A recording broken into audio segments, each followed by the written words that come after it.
Main character is a girl named Esperanza. She lives in a big family with many brothers and sisters.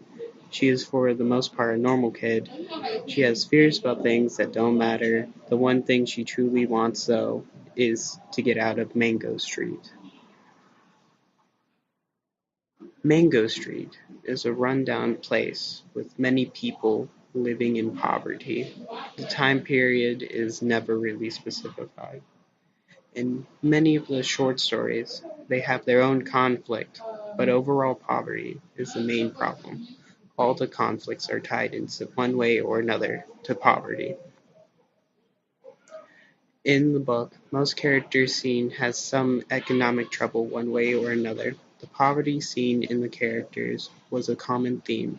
In the stories, each short story described each of the buildings as being old, in disrepair, the people having to build the things they need for themselves, and some buildings don't even turn on their lights because they can't afford their electricity bill. Many stories are affected by this poverty, and not all of them have happy endings. Many characters have tragic stories with themes of despair in them. The book shows the pain of these characters as they endured through each of their stories.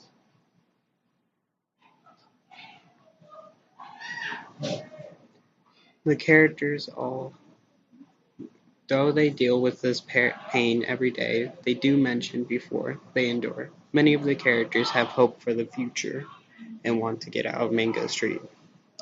The characters all have vibrant culture and crippling poverty. All of them want better lives, and a lot of them have a lot keeping them from these better lives. Mango Street in this book represents what keeps them from being free, and throughout the book, many characters express their want to get out of Mango Street, including the main character, Esperanza.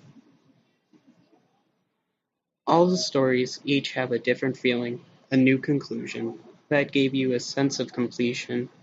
All the stories had an end. Whether conflicts were resolved or not, they ended.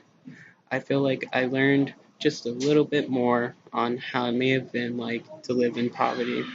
When you think of poverty, you think they don't have any money, they never get to have fun, the parents are stressed, the kids are sad.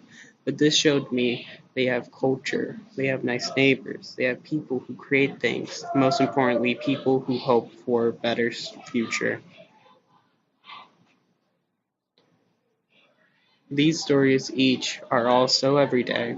None change the main character's life in huge ways. But I also feel that's most of our lives, including me.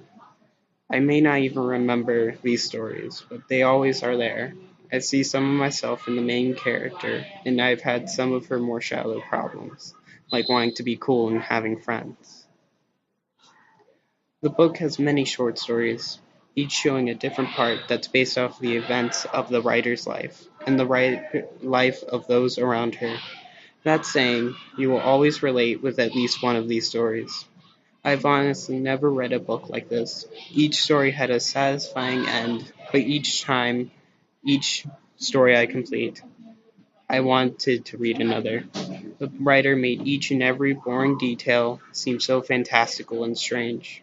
The writer expressed that she wanted her writing to be fun to read for everyone, and I feel she did that task excellency. The main character is a girl named Esperanza. She lives in a big family with many brothers.